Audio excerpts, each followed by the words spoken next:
Vitthal Vitthal hello Vitthal Pundli Hari Vitthal Shri Namdev Tukaram Vitthal Vitthal Vitthal Vitthal Vitthal Vitthal Vitthal Vitthal वरदा हरि विठ्ठल विठ्ठल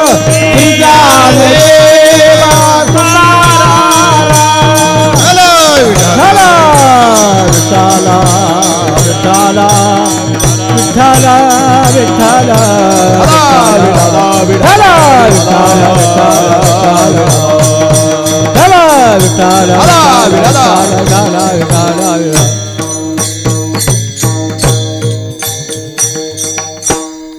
चिन्ने उमटती अंगी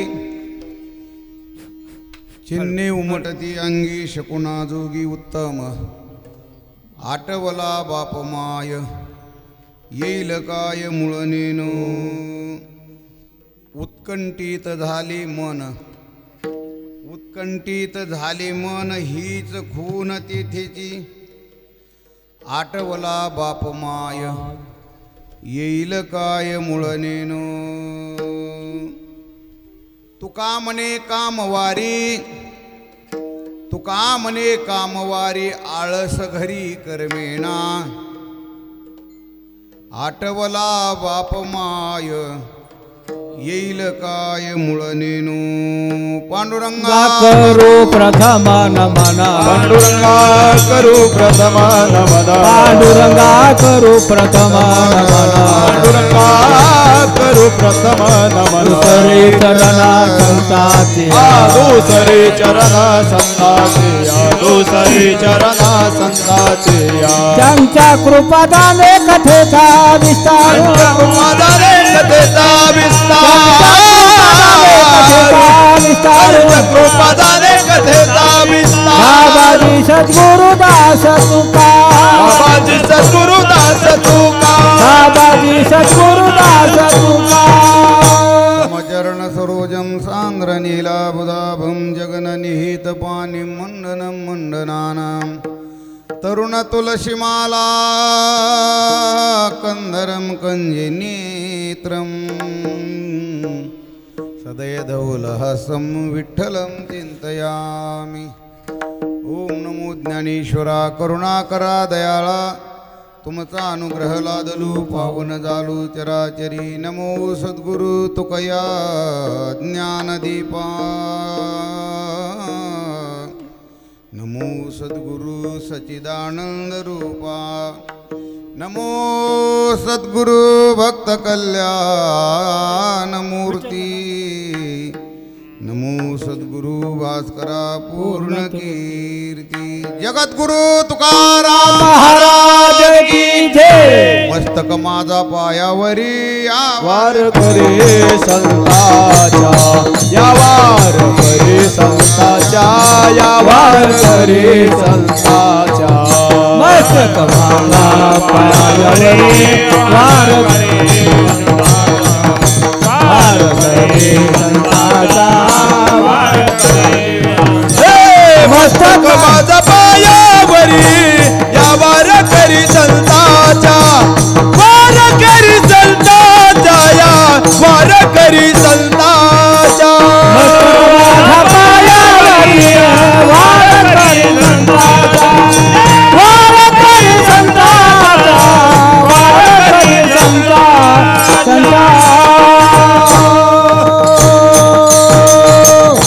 मस्तक माझा पायावरी या वार करी संतांच्या चिन्हे उमटती अंगी शकुना जोगी उत्तम आटवला बापमाय येईल काय मुळनेनो प्रस्तुत प्राप्त वेळी प्राप्त प्रसंगी चिंतन सेवेसाठी घेतलेला अभंग श्रीमंत श्री जगद्वंदनी जगद्गुरु तुकाराम महाराज यांचा हा निर्याण प्रसंगातला 4 चरणाचा अभंग आहे. अभंगाद्वारे जगद्गुरु तुकोबर आहे आपल्या जीवनातील शेवटची स्थिती या अभंगाद्वारे मांडतायत.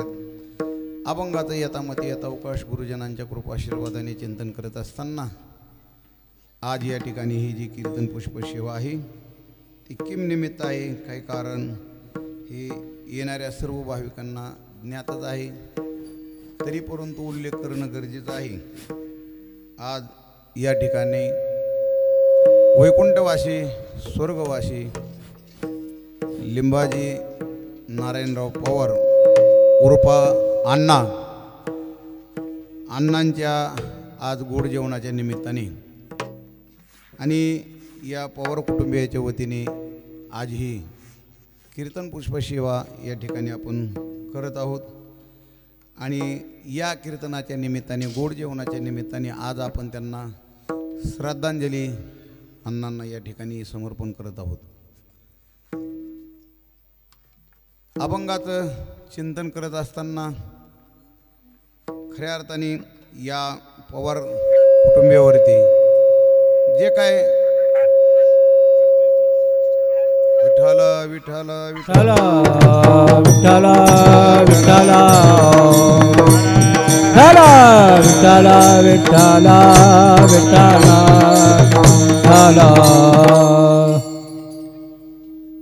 जो काही दुःखाचा हा डोंगर कोसळलेला आहे आणि खरी म्हणजे आपली भारतीय संस्कृती अशी आहे की त्या दुःखातून त्या कुटुंबाला सावरण्यासाठी व्यक्ती गेल्यापासून तर गोड जेवणापर्यंत हा सर्व मधला कार्यक्रम भेटीगाठीचा सर्वांचा असतो. आणि गेलेल्या व्यक्तीबद्दल काही जे कार्यक्रम केले जातात त्याच्यामध्ये अंत्यविधी वगैरे काय असतो सुरुवातीला, परत नंतर 10वा 13वा गोड जेवण आणि वर्षभर मासिक असते महिन्याला आणि शेवट वर्षश्राद्ध असते. आणि वर्षश्राद्ध झाल्याच्या नंतर जर कुटुंबातील मंडळी व्यवस्थित जर असेल तर त्या ठिकाणी पुण्यतिथी साजरी होत असते. आणि असा कार्यक्रम आज अण्णाच्या गोड जेवणाच्या निमित्ताने गेले 5 दिवसाचा कार्यक्रम या ठिकाणी झालेला आहे. आणि 5 दिवस कथा कीर्तन अन्नदान या ठिकाणी भजन हरिपाठ काकडा काय इत्यादी साधनेतून ही सेवा संपन्न होत आहे. आज हा समारोप आहे, शेवटचा दिवस आहे. आणि आज महत्त्वाचं या ठिकाणी गोड जेवण आहे. भागाभागातल्या परंपरा असतात. काही भागामध्ये 10व्यालाच सगळं आटपून घेतात, काही भागामध्ये 13व्याच्या दिवशी सर्व काय आटोपतं. आपल्याकडं या भागामध्ये गोड जेवणाला फारसे म्हणजे किंमत आहे. आणि त्या दिवशी बरीचशी मंडळी पाहुणे रावळे सगळेच ग्रामस्थ गावकरी मंडळी हजर राहत आहेत. आणि काही भागामध्ये आता नवीन प्रथा निघाली, तुमच्या माहितीसाठी सांगतो, 3ऱ्या दिवशी सगळंच करून टाकतायत. विठ्ठल विठ्ठल विठ्ठल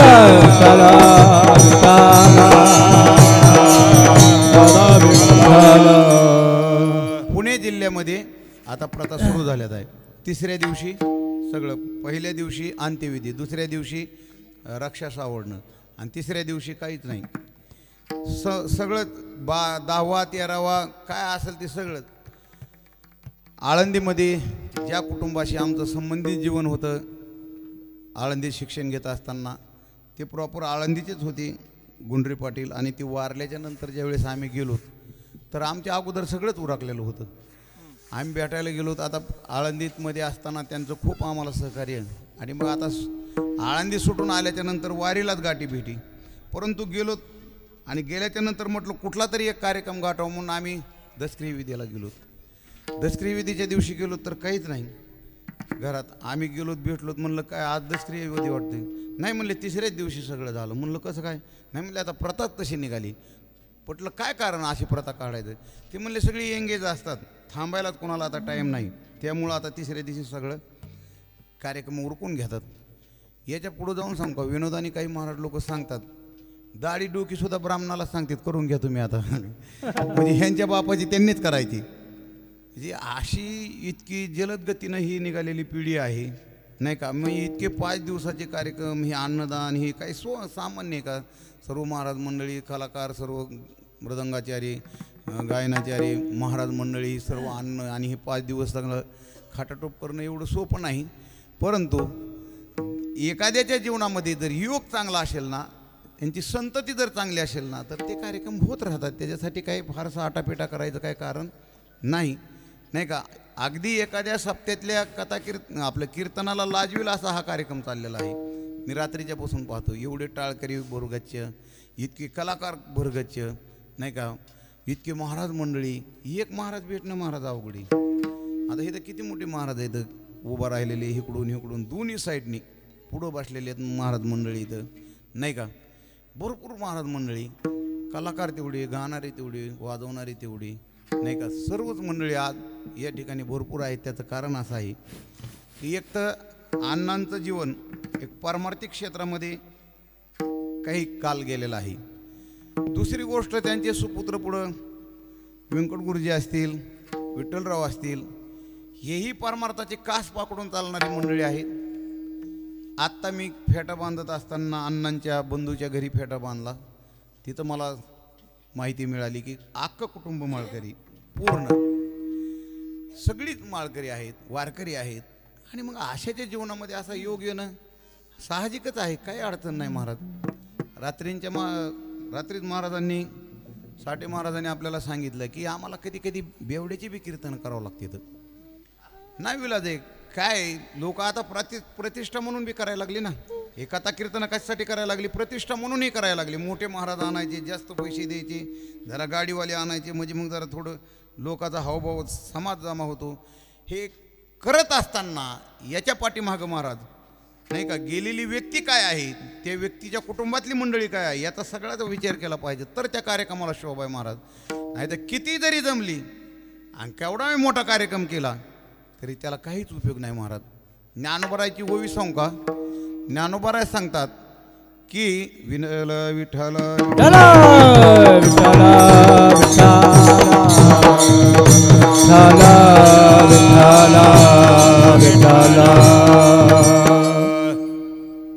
ज्ञानोबराय सांगतात, किती जरी काही भव्यता, दिव्यता, सुंदरता जरी असली ना, तरी परंतु त्याच्यामध्ये जर मजबूतता नसेल, त्याच्यामध्ये पारमार्थिक सहवास नसेल, नाही का, तर ते काहीच गोड दिसत नाही महाराज. ज्ञानोबराय सांगतात, कने विन सोपटे कनशे लागली घनदाटी. काय करावे गोमटी ओष्ण करू.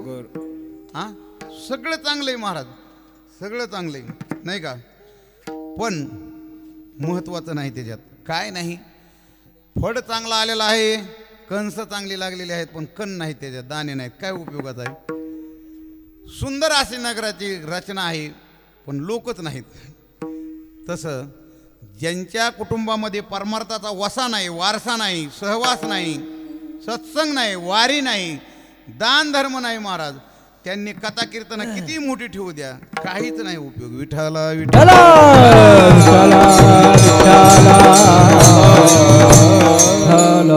लोकांनी सवडशास्त्र काढले. काय सवडशास्त्र काढलं की बाबा गेलेल्या व्यक्तीच्या निमित्ताने काहीतरी 2 हरिनाम व्हावं आणि त्यांच्या आत्म्याचा काय व्हावं, आपला त्यांचा उद्धार व्हावा, त्यांच्या आत्म्याला शिरशांती लाभो म्हणूनसाठी त्यांच्या स्मरणार्थ चांगला कार्यक्रम करायचा, असं एक लोकांनी सवडशास्त्र काढले. पण तुम्हाला खरं सांगू का, मी जरा थोडा स्पष्ट वागताय, बोलल्याचा राग मानू नका. असे किती जरी कार्यक्रम केले ना त्यांच्या स्मरणार्थ, हे त्यांना प्राप्त होऊ शकत अजिबात नाही महाराज. लक्षात ठेवा, ज्यांनी आयुष्यभर परमार्थ केला नाही, साधू संतांची निंदा केली, हे आशात ज्यांनी आयुष्य घातलंय ना, त्याच्या शेवटला किती कीर्तन करा ना आणि किती काही करा, प्राप्तच होत नाहीत महाराज. आणि जर झालं असतं ना, तर माणसाने आयुष्यभर पाप केलं असतं. पोरायला सांगितलं असतं, भरपूर कमवून ठेवलंय, पाठीमागं मी गेलो कीर्तन माणसाला जेवण घाला. जमत नाही महाराज, जमत नाही. ज्याची त्यालाच आहे. हां, परमार्थ जो करील ना त्यालाच तो कामी येतो. तुकोबाराय सांगतात, करा हरी भक्ती परलोकी सोडविलय बाबा सोनिया,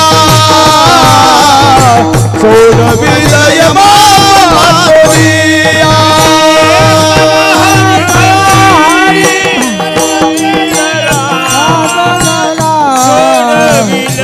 सोडविलय बाबा सोनिया,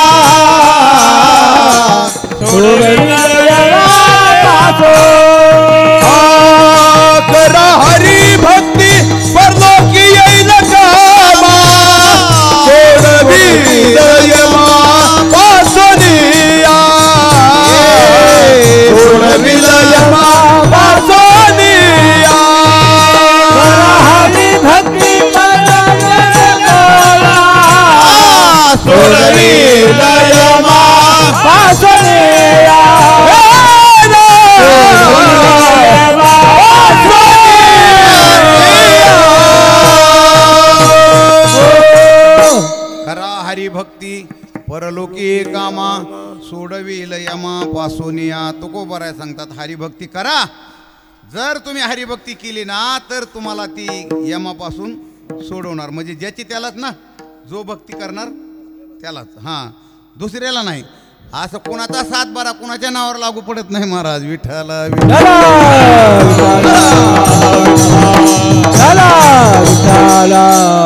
जीवनामध्ये सत्संग वाऱ्या नियम धर्म करणं गरजेचं आहे. आणि त्यांची कथा कीर्तन अगदी गोड दिसतात महाराज. अण्णांच्या जीवनामध्ये आता फारसं मी बोलण्यापेक्षा इथं येणाऱ्या सर्वच मंडळीला माझ्यापेक्षा अधिक माहिती आहे. अण्णांच्या जीवनामध्ये अण्णांनी चारधामनीची यात्रा केली आणि चारधाम यात्रा करून आल्याच्या नंतर त्यांच्या मौंद्याचा कार्यक्रम मीच केलेला आहे, मीच कीर्तन केलेलं आहे. चारीधाम करून आले. चारीधाम करून आल्याच्या नंतर मुलं परिवार सगळं काही सुंदर असल्यामुळं मौंद्याचा कार्यक्रम फार खूप मोठा केला होता. आणि त्या मौंद्याचा कार्यक्रम झाल्याच्या नंतर एक वयाची मर्यादा म्हणा, काही आयुष्य म्हणा, नाही का, जे काय ठरलेलं आहे त्या गोष्टीमध्ये हा नियमच आहे हा सृष्टीचा की ही लोकी यात्रा संपवाच लागते.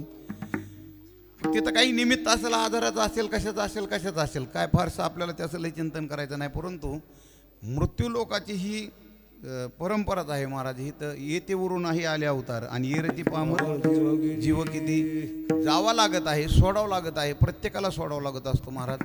आज अण्णांचा फोटो खुर्चीवर आहे किंवा आपल्याला बोर्डावर दिसत आहे.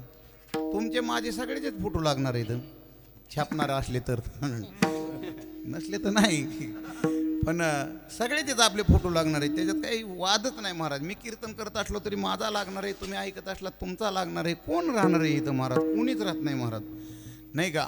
आपण सगळेच जाणार आहोत. परंतु प्रत्येकाची ज्याची काही मर्यादा जशी काही ठरलेली आहे तसा प्रवास चाललेला आहे.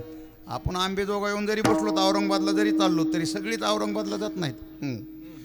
हां, कुणी केज, कुणी मांजरसोंबाग, बीड, जसे स्टॉप असते तसं काय करावं लागते, उतरावं लागते महाराज.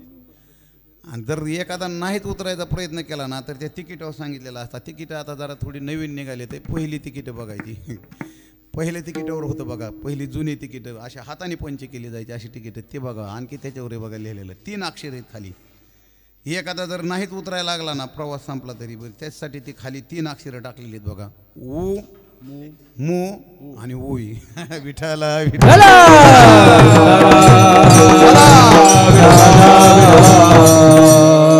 अक्षर शॉर्टकट वाटते तुम्हाला, पण त्याचा अर्थ बघा ना काय निघतोय. एखादा जर प्रवास संपून सुद्धा त्याची इच्छाच नसेल उतरायची ना तर त्याच्यासाठी त्या 3 अक्षरातून असा अर्थ निघतो. पहिला ऊ आहे म्हणजे त्या ऊ मधून उतर असा अर्थ होतो. नाही उतरला तर मू होई पुढं, मग मूर्ख असा अर्थ होतो त्याचा. मूचा काय अर्थ होतो? मूर्खा. आणि पुन्हा उई तिसऱ्यानं उतर, म्हणजे याचा अर्थ असा होतो उतर मूर्खा उतर. प्रवास संपला. विठाला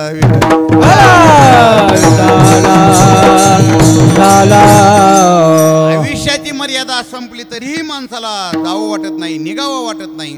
आमचे परमपूज्य गुरुवर्य वैकुंठवासी निकम बाबा सांगायचे संस्थेमध्ये, ते बुवा म्हणायचे आपली ओळखटी बांधलेली असावी, सारखी गुंडळलेली असावी, कधीही आणि कधीही निघायची तयारी आहे, नाही का. असं जीवन ज्यांनी बनवलेलं आहे ते महात्मे जगद्गुरु तुकोबराय. त्यांचा आज मी सेवेसाठी आपल्या पुढं अभंग ठेवलेला आहे. निर्याण प्रसंगातलाच हा अभंग आहे. जगद्गुरु तुकोबरायांनी ज्यावेळेस आपलं निर्याण मानलेलं आहे आणि मग त्या प्रसंगी जगद्गुरु तुकोबराय भगवान परमात्म्याची वाट पाहत बसलेली आणि मग त्यावेळेस जात असताना जगद्गुरु तुकोबरायची स्थिती काय झालेली आहे, शेवटच्या स्थितीला काय महत्त्व आहे, ती रात्रीच्या कीर्तनातून आपण भरपूर ऐकलेलं आहे. परत आणखी तोच विषय छेडणं कामाचा नाही. शेवटची स्थिती ही सर्व महत्त्वाची स्थिती आहे आणि म्हणूनसाठी परमार्थामध्ये त्या स्थितीचं महत्त्व वर्णन केलं जातं. जगद्गुरु तुकोबरायांनी आपली स्थिती मांडलेली आहे. काय झाली ती? विठाला विठाला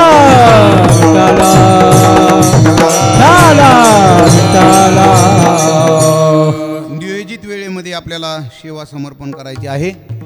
पुढं येणाऱ्या सर्वांना भाविकांना भोजन आहे आणि त्यामुळं मी आपला जास्त वेळ घेणार नाही.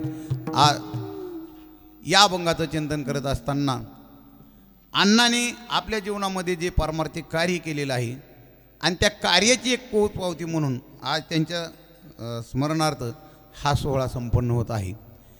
रात्रीच्या महाराजांनी सांगितलेलं आहे की आपल्याला सगळ्यांना सोहळे साजरे व्हावं वाटतात. मला वाटतं, तुम्हाला वाटतं, सगळ्याला वाटतं, परंतु सगळ्याच्या जीवनामध्ये योग येत नाहीत महाराज. कुणाचं जीवन कसं, कुणाचं मरण कुठं ठरले काहीच सांगता येत नाही महाराज. कोरोनाच्या काळामध्ये जे नगरला गेली ना, आमच्याकडे महागारीच आली नाही तर ठरलेलंही कुणाचं काय कुठं कसं काय ठरलेलं आहे काय सांगता येत नाही. काय एका ठिकाणी म्हटलं जातं बघा, स्त्रियेश चरित्रम पुरुषेश भाग्यम देवो न जानाति कुतो मनुष्य. अरे बाबा, कुणाचं भाग्य कोणाला कळणार आहे, कुणाचं काय मरण कोणाला कळणार आहे, काहीच कळत नाही महाराज.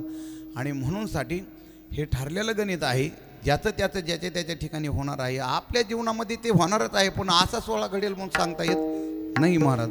प्रत्येकाच्या जीवनामध्ये असे योग नसतात. आणि म्हणूनसाठी आज या ठिकाणी आपण ही सेवा करत असताना ही सेवा अन्नाला आपल्याला समर्पण करायचे आहे. शांत स्वभावाचं होते व्यक्तिमत्व आपण सर्वजण जाणून आहेत. माझाही या कुटुंबाशी गेले 15 ते 20 वर्षापासून संबंध आहे. काय बोलावं या कुटुंबाबद्दल नाही का. एक वारकऱ्याची, परमार्थाची, महाराज मंडळीची, सर्वांची, गायक असोत, वादक असोत, कुणी असोत, परमार्थिक क्षेत्रातल्या मंडळीला प्रेम देऊन आपल्या घरी नेऊन त्यांना नाही का त्यांची सेवा करणं या कुटुंबामध्ये अगदी चांगल्या पद्धतीनं चालत आहे. म्हणून ही सगळी मंडळी हजर आहेत. पैशामुळं कुणी कोणाकडे जात नाही. आज कोट्यधीश माणसं बसले ते महाराज, पैसे घेऊन बसलेत, वाटायला बसले, तरी कुणी माणसं जात नाहीत नाही का. परंतु आज या ठिकाणी या पवार कुटुंबावर या सर्व परमार्थिक ह्या वैष्णववीरांचा, सर्व महाराज मंडळीचा हा आशीर्वाद वरदहस्त आहे. आणि म्हणून आज ही सर्व मंडळी मोठ्या आवडीनं प्रेमाने सगळीजण अण्णांच्या कार्यक्रमासाठी उपस्थित राहिलेले आहेत. सर्वांना कोटी कोटी धन्यवाद देतो. आणि मी आपल्या अभंगाचं चिंतन आपल्या पुढे ठेवतो. विठ्ठला विठ्ठला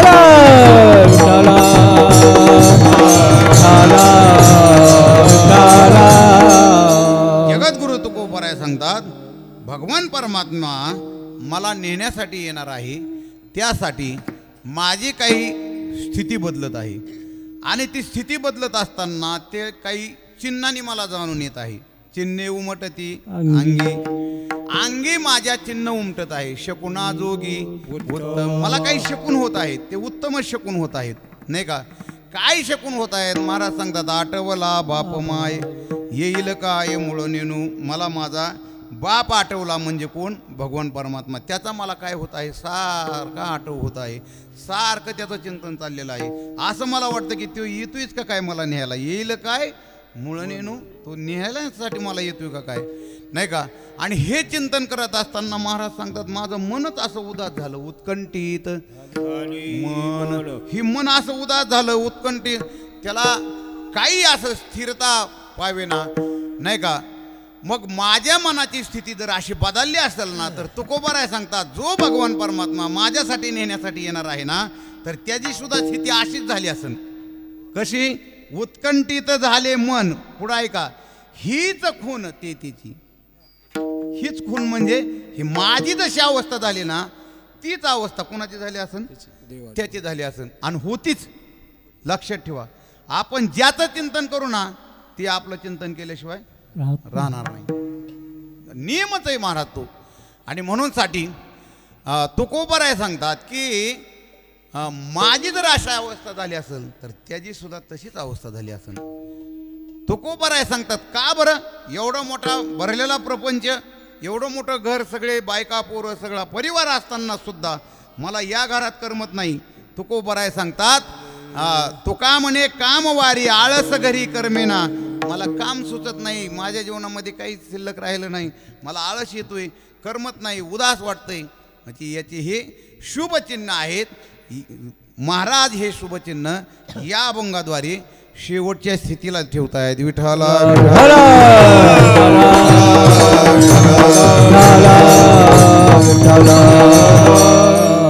जगद्गुरु तुकोबरायने आपल्या जीवनातली काही स्थिती मांडत असताना पूर्वावस्थेतली मांडलेली आहे नाही का. कोणत्या, की ज्या कालामध्ये जगद्गुरु तुकोबरायने संसार केला त्या काळातली स्थिती जर पाहिली ना, तुकोबाराय सांगतात संसाराच्या तापे तापलो मी देवा संसाराच्या तापे तापलो मी देवा संसाराच्या तापे तापलो मी देवा संसाराच्या तापे तापलो मी देवा अरे राया सेवा कुटुंबाचे करिताया सेवा कुटुंबाची करिताया सेवा कुटुंबाची करिताया सेवा कुटुंबा संसाराच्या तापे तापलो मी देवा देवा अरे हे करत असताना खूप कष्ट झालं रे इतकं तापलो होतं इतकं त्रस्त झालो होतं अरे संसारामध्ये का एक आहे का नाही का कुणी सुखी नाही हो या संसारामध्ये जगी सर्व सुखी फक्त आपण एकमेकाला समजतो हे ह्यांची जरा परिस्थिती बरी ह्यांचा ऊस जरा जास्त जातोय पण ऊसाच्याच मानाने तसाच कहारा असतो त्याच्या पाठीमाग जया अंगी तया यातना कठीण नाही का जी माणसं मोठी असतात ना ती माणसं त्यांची दुःखच घेऊन आलेली असतात महाराज वसुदेवाचं ज्यावेळेस लग्न झालं ना देवकी दिली आणि वसुदेवाला ज्यावेळेस वाट लावाय निघली ना त्यावेळेस कंस स्वतः पुढे बसलेला होता देवकीचा भाऊ बरं का आणि वाट लावित असताना महाराज 400 घोडे आपलं 400 हत्ती बरं का 400 हत्ती सोन्याने सजवलेली होती ती दिलेली होती कुणाला देवकीला बरं का 1,500 घोडे 1,500 घोडे सोन्याने सजवलेले होते महाराज आणि मला वाटतं काहीतरी 500 का काय पालक्या रथ असे सगळे सजवून त्या वसुदेवाला उग्रसेनाने काय केलं हे दिलं होतं महाराज तुम्ही म्हणताल तुम्ही होते का त्या टायमाला बघायला मी बघायला नव्हतं वाचलंय मी कुठंतरी विठाला विठाला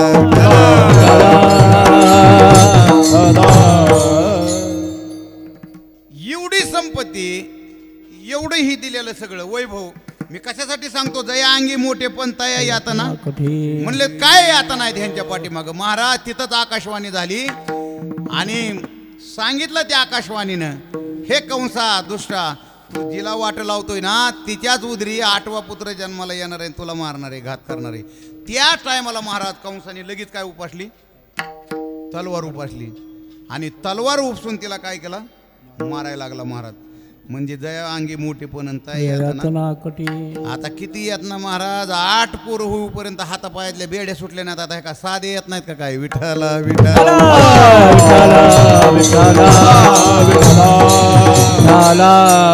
कठीण आहे संसार कठीण आहे महाराज तुकोबाराय सांगतात अनेक दुःखे सांगू किती सकल संसाराची स्थिती नस आहे पाषाण फुटती भय का पचित्ती भरलाशी महाराज सांगतात या संसाराची स्थिती आता काय म्हणून वर्णन करावं काय त्याचं दुःख सांगावं ते जर एखाद्या पाषाणापुढे जर जाऊन बसलं सांगायला लागलं ना तर काय होते पाषाण दुभंग होते आता तुकोबारायने हा एक म्हणजे शेवटच करून टाकला सांगण्यासारखं दुःख नाही महाराज महाराज म्हणतात की ही अशी संसारातली ही माझी परिस्थिती ही दुःख मी भोगलेलं आहे देवा आणि जगद्गुरु तुकोबारायने ही संसारातले जीवन ही दुःख भोगत असताना महाराजांनी अशा फाटक्या तुटक्या प्रपंचातून महाराज अशी काही उंची गाठली की गेले 350 वर्ष होऊन गेली तरी परंतु जगद्गुरु तुकोबारायच्या उंचीला तिळव मात्रा सुद्धा कुठं फरक पडला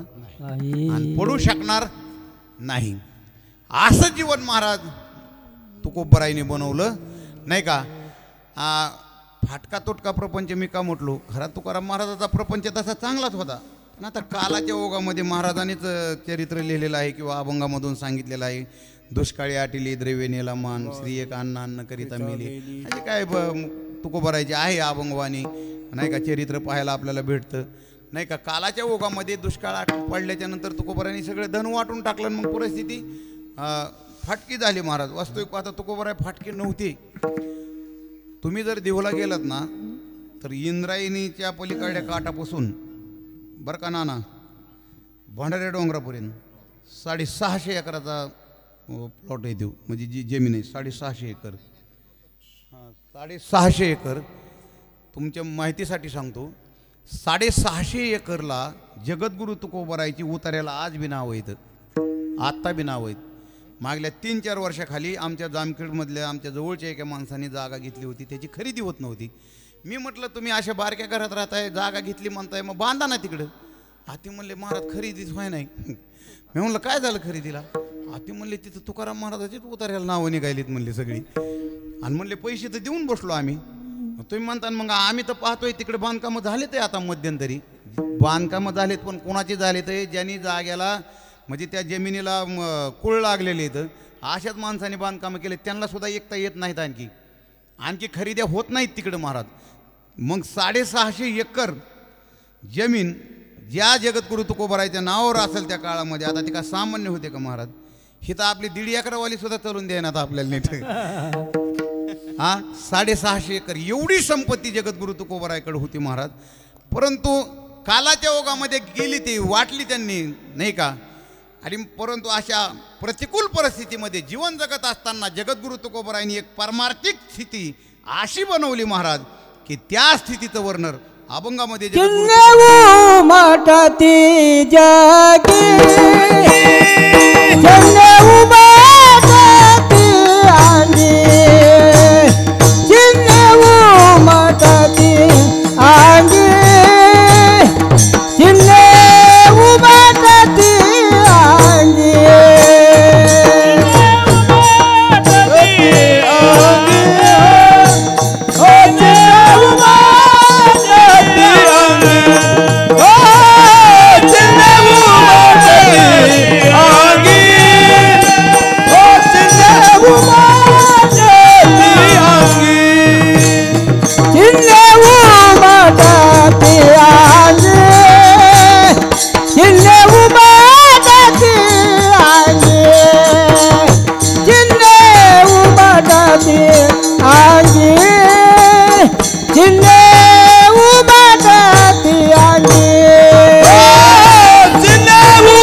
सांगतात ज्या मार्गाने मला आता जायचं आहे ना त्या मार्गावरची चिन्ह माझ्या अंगी उमटत आहेत.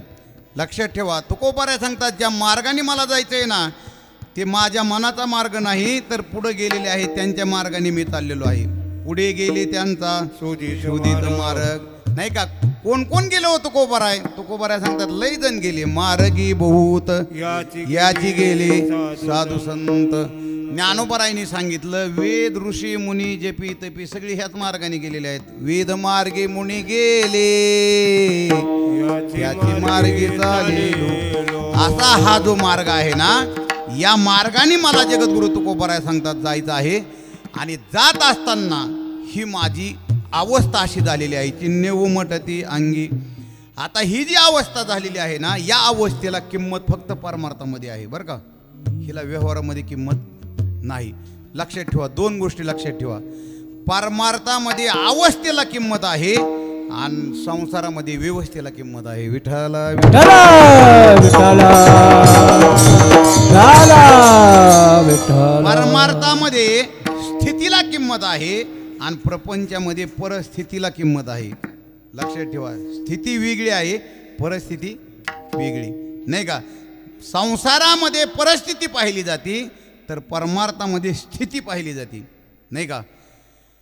परमार्थामध्ये परिस्थितीला काहीच किंमत नाही महाराज. हा, परमार्थ करत असताना परिस्थितीवाल्याची काहीच तिथं दखल घेतली जात नाही किंवा त्याला काही फारसं महत्त्व दिलं जात नाही, दुय्यम स्थान दिलं जातं.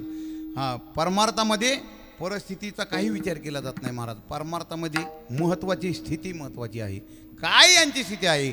आयुष्यभर भजन केल्याच्या नंतर, वाऱ्या केल्याच्या नंतर, महाराज लोकांच्या सहवासामध्ये झाल्या राहिल्याच्या नंतर यांच्या स्थितीमध्ये काय बदल झाला ही स्थिती पाहिली जाते महाराज. बरोबर आहे.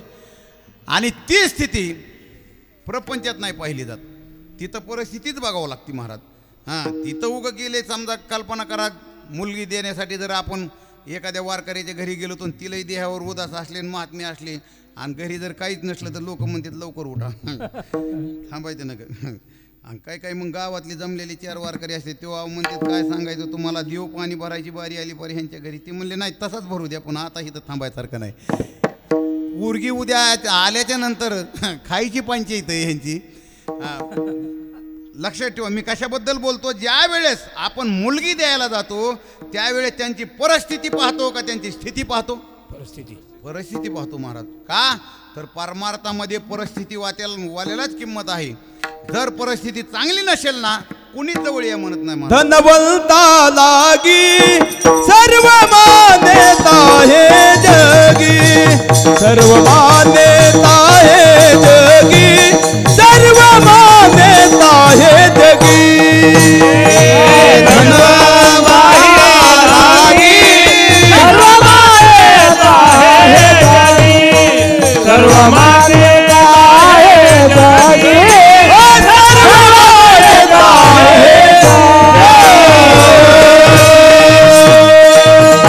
धनवंता लागी सर्व मान्यता आहे. जगामध्ये जर किंमत असेल महाराज तर धनवानाला किंमत आहे महाराज. का तर आपण प्रापंचिक दृष्टिकोनाने जर आपण मोजण्यासाठी निघालो किंवा पाहण्यासाठी निघालो तर प्रपंचामध्ये संपत्तीच पाहिजे महाराज. तुकोबराय सांगतात कांता लवे बहुमानी. आता मला लय म्हणजे प्रपंचातलं लय काय माहीत नाही, मी संन्याशी माणूस आहे. रात्रीच्या महाराजांनी भरपूर सांगितले, आमच्या साठी महाराजांनी त्यांनी सांगितलं का बायका कशा असतात काय असतात. उगा आपल्याला अनुभव असला तर बोलत जाऊ, कायला मारायला बोलायचे. त्यामुळं मी लय बोलत नाही. विठ्ठला विठ्ठला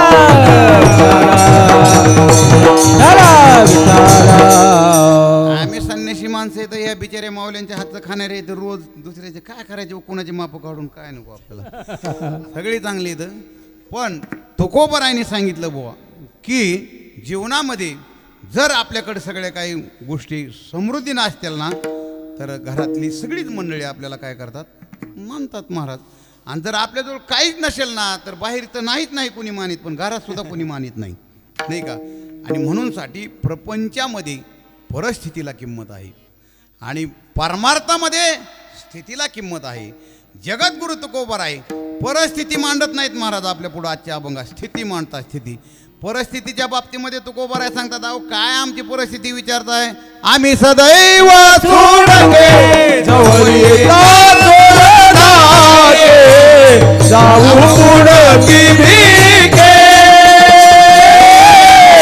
कुठरी घर किती, आम्ही सदैव सोडके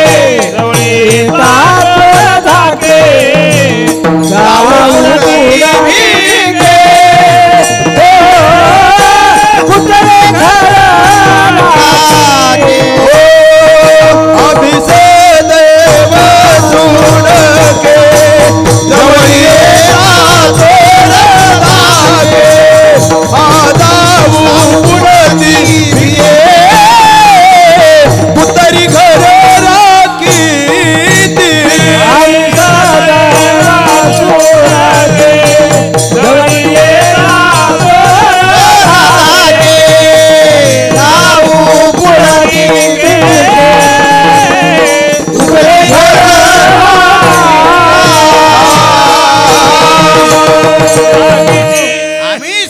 सुडके जगद्गुरु तुकोबराय आपली प्रापंचिक अवस्था सुद्धा मांडतात ना, जशी स्थिती मांडतात ना तशी प्रापंचिक अवस्था ते भेट नाहीत, ते लाजत नाहीत, ते आपल्यासारखे नाहीत. ते वाईट असलं की झाकून ठेवायचं आणि चांगलं असलं की सांगायला सुरू करायचं.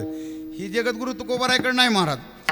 तुकोबरायच्या गात्याला विरोध झालाय, तुकोबरायचा गाता पेटीवला गेला, हे कंटक समाधानी त्याचा अभ्यास केला नाही महाराज त्यांनी, आणि म्हणून साठी त्यांनी हे कृत्य वाईट केलेलं आहे. त्या नालायकांनी वाचले पाहिजेत अभंग, म्हणजे त्यांना कळण तुकाराम महाराजांनी स्वतःला सोडलं नाही, दुसऱ्याला कशी सोडतील सांगा ना. स्वतःचं चरित्र ज्या महात्म्याने सोडलेलं नाही ते दुसऱ्याला कशी काय सोडतील. वाचा अभंग. एका पुरुषा दोघी नारी आणि पाप ओशे. तुकाराम महाराजाला किती बायका होत्या होत्या का नाही, मग त्यांनी हे अभंग लिहावं का. खरंच आपल्यावर जर पाळी आली असती ह्या अभंग लिहायचं, आपण लिहिले असता का 2 बायका असल्यावर. आपण म्हणलं असतो एवढा विषय टाळून द्या, पुढं चला पुढं चला. तुकाराम महाराज स्वतःच्या चारित्र्याला सोडत नव्हते महाराज. कोबराय म्हणले नाही का, एका पुरुषा दोघी नारी पाप ओश कुणी असो, मी जरी असलो तरी तिथं सुट्टी नाही, असं जगद्गुरु तुकोबरायचं म्हणणं आहे. ज्या जगद्गुरु तुकोबराय स्वतःच्या चारित्र्याला सोडत नाहीत महाराज, ते दुसऱ्याला कधीच सुट्टी देणार नाहीत. म्हणून त्यांचे परकडवाणी आहे, लोक त्याचा राग धरतात. तुकाराम महाराज असे म्हणले, अरे आहेतच तसे नाही का. आणि म्हणून साठी जगद्गुरु तुकोबराय आपली परिस्थिती मांडत असताना लाजत नाहीत महाराज, काहीच नाही. हुशाल सांगतायत, आम्ही सदैव सुडके जवळ येतात चोर जागे, जाऊ पुढती भिके कुत्री कर राखती. तुकोबराय सांगतात, नांदणू काहीशी सांगा नाही तरी वाया भागा. पाहतो अभंग महाराज सांग, झाकून ठेवत नाहीत महाराज काही नाही का. जी असेल ते सत्यच बोलायचं. आपल्याकडे तसं नाही महाराज. पुरीला आले पाहुणे की पहिल्या काळात लोक कणायची. काय सांगावा, 2 वर्ष झालं बघा पाऊसच नाही. असंच झालं तसंच झालं. पुरीला पाहुणे आले की भलतं कणायचं का. पुरीच्या काळातला सांगतो बरं का, आजचं नाही, आज त्यांचाच काळ आलाय. विठ्ठल विठ्ठल. काळ कुठलाही सातत्याने टिकून राहत नाही बघा, बदल कसा होतो बघा. एक काळ असा होता महाराज की पुरीच्या बापाला अशा टाचाची जायचे त्याने महाराज, फिरू फिरू हे घर ते घर बळच नाही का. त्यांनी म्हणायचं नाही पोरगी अशीच आहे, पोरगी तशीच आहे, काळीच आहे, दिसायला चांगली नाही, अमकत नाही तमकत नाही, नाही तर हुंड्यात तरी मागं सारायचं, कुठंतरी काहीतरी करायचं त्यांनी. पण आज महाराज पाया पडून मागं लागलेली. तर आम्हाला तर सांगते महाराज बघा तिकडं असलं तर. मी म्हणलं का आम्ही का पुरी बघायला हिंडतो बावळटासारखं. म्हणलं कोणाला काय काम सांगावं हे तर कळायला पाहिजे ना. म्हणलं नाही नाही पण तुम्ही जरा फिरतात. अहो म्हणलं सगळ्या गोष्टी खऱ्या येतात, पण पुरीचं म्हणलं असा तुटंग कळाय. म्हणलं कोण पुरी देतो कोणाला, म्हणलं देतच नाहीत आता. माझ्या गावातलं सांगतो महाराज, कमीत कमी 50 पोरं तरी संन्यासी राहते ते आता माझ्यासारखी, मिळतच नाहीत आता. आणि मी त्या पोऱ्याला सांगत असतो, पोरं काळजी करू नका, आपला दारा मोकळायचं, खुशाली आहे इकडं आता. चिमटन जोड्या घ्यायचे, खुशाल फिरायचं, काय काळजी करायचं नाही काय नाही. आता पोरी मिळत नाहीत काय नाही, सुटली म्हणलं. आता 35 आणि 40च्या पुढं ढकललेली गडी इथं कुठले आणायचे आता. तेव्हा याच्या पोरीच राहिल्या नाहीत महाराज. लक्षात ठेवा, हे काळ सगळा विचित्र आहे, काळ बदलत चाललेला आहे नाही का. पूर्वीच्या काळामध्ये खूप असं काही मुलींना शोधावं लागायचं. विठाला विठाला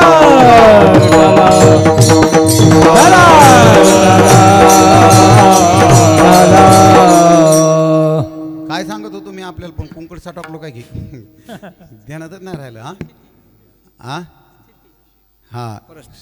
परिस्थिती सांगत होतो. मग आपली परिस्थिती आपण मुलीच्या बाबतीत इतकी झाकून ठेवायची, आणि पण त्याच घरात जर पुढं पोराला पाहून आले ना तर मग मात्र विचारूच नका. इतकी कालर ताट विचारूच नका. बांधावर उभं राहायचं आणि तिथूनच दाखवायचं वांद्रापर्यंत आपलंच आहे बघा हे सगळं. म्हणजे पाहुण्याचे हातपाय गळाले पाहिजेत पोरगी देण्यासाठी. म्हणजे आपण आपली परिस्थिती मांडत असताना मुलीच्या लग्नाच्या टायमाला कशी मांडतो, मुलाच्या टायमाला कशी मांडतो. तुकाराम महाराजाचं असं नाही, जे आहे तीच मांडली. तसं तुकोबराय सांगतात, या परिस्थितीतून पारमार्थिक स्थितीला ज्यावेळेस प्राप्त झालो ना त्यावेळेस तुकोबराय सांगतात, माझ्या अंगी भगवंताच्या चिंतनाने अशी चिन्ह उमटायला लागली. मग भगवंताला जगद्गुरु तुकोबरायने अनेक अभंगातून निरोप दिलेले आहेत की मला नेण्यासाठी या, भेटण्यासाठी या, घेण्यासाठी या. आता काकडा जर काढला ना तर सगळेच भांडवल त्याच्यातलंच आहे. आता आपण वारकरी इथं त्याच्यामुळं आता उगो वेळ कशाला घालायचा आहे. पण ते सगळे अभंग पाहून घ्या महाराज. जगद्गुरु तुकोबरायने असे प्रार्थनापूर्वक निरोप दिलेले आहेत. तुम्ही संतजनी माझी करा विनवणी, काय तुक याचा अन्याय, त्याशी अंतरली पाय तुम्ही संकादिक संत म्हणविता कृपावंत एवढा करा उपकार आता तुम्ही कृपावंत साधू संत हे सगळेच अभंग ते काढलेत महाराज. आणि असा निरोप पोवतला आणि निरोप पोवतल्याच्या नंतर भगवान परमात्म्याने ठरवलं की तुकोबरायला घ्यायला जायचं. आणि तुकोबरायला घ्यायला जायचं असं त्यांनी ज्या दिवशी ठरवलं ना त्या दिवशी जगद्गुरु तुकोबरायच्या असे शरीरावरती असे चिन्ह उमटायला लागली. अहो पण महाराज आम्ही 1 तास झालं ऐकतोय चिन्ह चिन्ह, पण नेमके कोणती चिन्ह आहेत की ते चिन्ह जगद्गुरु तुकोबरायच्या शरीरावरती उमटू लागलेले आहेत. कोणती चिन्ह आहेत तर तुकोबराय सांगतात वाट पाय हे बाय हे निडळी हे ओनी हात हे ओनी हात पंढरीचे वाटे दृष्टी लागले चित्ता पंढरीचे वाटे दृष्टी लागले चित्ता हे ओढी हात पंढरी हात पंढरीचे वाटे दृष्टी लागले पंढरीच्या वाटे वाट पाहे बाहे निडळी ठेवो निहात वाट पाहे बाहे निडळी ठेवो निहात वाट पाहे बाहे निडळी ठेवो वाट पाहे पंढरीच्या वाटे दृष्टी लागत सीत पंढरीच्या वाटे दृष्टी लागले चित्त पंढरीच्या वाटे दृष्टी लागले चित्त येता देखे माझा माये बाप कटका बोले दिवस देखी करोनिया बाप पंढरीच्या वाटे पंढरीच्या वाटे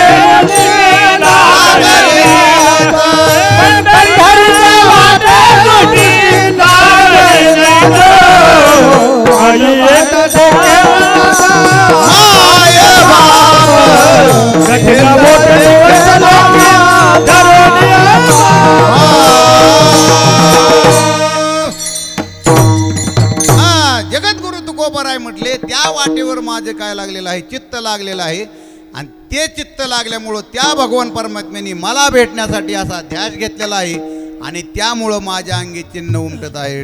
डावा डोळा लवे उजवी पुरत सेवा हो उजवी पुरत सेवा हो मनवतावे भाव सांडोनिया देव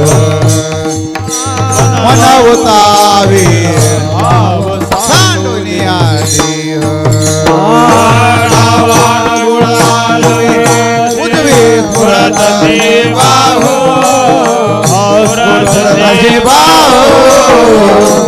मनवतावे भाव सांडोनिया देव मनवतावे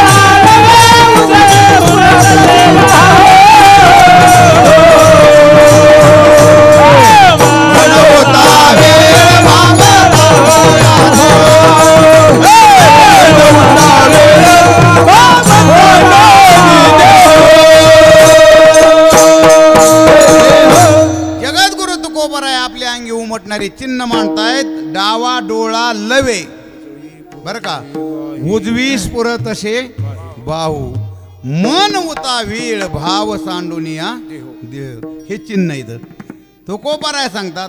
काय परमात्मा तिकडून येत आहे पण माझा डावा डोळा काय करायला लागलेला आहे लवतोय आता फडफड करायला लागले. हे चिन्ह आहे शुभ चिन्ह आहे बरं का शुभ चिन्ह आहे. एक लक्षात ठेवा चिन्ह 2 प्रकारचे एक शुभ आणि एक अशुभ. हां ठरलेलंच आहे. शुभ म्हटलं की अशुभ आलं, सुख म्हणलं की दुःख आलं नाही का, चांगलं म्हणलं की वाईट आलं. तसं या ठिकाणी शुभ चिन्ह आहेत महाराज आणि काही अशुभही चिन्ह आहेत महाराज नाही का. पूर्वीची माणसं खूप हुशार बरं का, पुस्तकी ज्ञानी नव्हती पण मस्तकी ज्ञानी माणसं, अगदी हुशार माणसं महाराज नाही का. बरोबर त्या चिन्हावरूनच ओळखायचे ते असं असं होणार आहे नाही का. त्यांना कळायचं शुभ अशुभ कळायचं पूर्वीच्या लोकांना. बघा तुम्ही पूर्वीच्या काळात जर कुत्री जास्त येवळायला लागली ना, टिवटिवी जर कोकायला लागली ना लई, तर तुम्हाला सांगतो लगेच ती माणसं म्हणायची काहीतरी आज आहे. बरोबर आहे का. तर अशुभ चिन्ह आहे ती. कसली चिन्ह आहे ती. अशुभ आहे. सांगतात बुवा की ज्या भागामध्ये भूकंप झाला ना, तर त्या भूकंपाच्या त्या परिसरामध्ये त्या गावामध्ये की गायी ओरडत होत्या, हांबरडत होत्या नाही का, कुत्रे ओरडत होते. सांगतात ते लोक. आम्ही कारण एक 8 दिवस फिरत होतो ते भूकंप झाल्याच्या नंतर, आणि तुम्हाला तर अगदी जवळच आहे इकडं, काय लई लांब नाही. असे काही चिन्ह उमटत होती म्हणजे अशुभ चिन्ह. त्याला कसली चिन्ह म्हणायची. अशुभ नाही का. अशुभ चिन्ह महाराज लगेच लक्षात येतात हे काहीतरी वाईट आहे. बरोबर आहे. शुभ चिन्ह पूर्वीची माणसं बघा बरोबर जाणायची नाही का. कशी ज्ञानोबरायांनी दाखवून दिलं किंवा आपल्याला एका अभंगातून. ज्ञानोबरायच्या पर्णकुटीवरती सकाळच्या प्रहरी एक कावळा आला, आणि कावळा आल्याच्या नंतर तो कावळा ओरडायला लागल्याच्या नंतर ज्ञानोबरायांनी त्याच्याकडे पाहिलं आणि ते म्हणले काय रे, काय भानगड आहे आज, कसं काय तू माझ्या पर्णकुटीवरती आला आहे आणि ओरडतोय.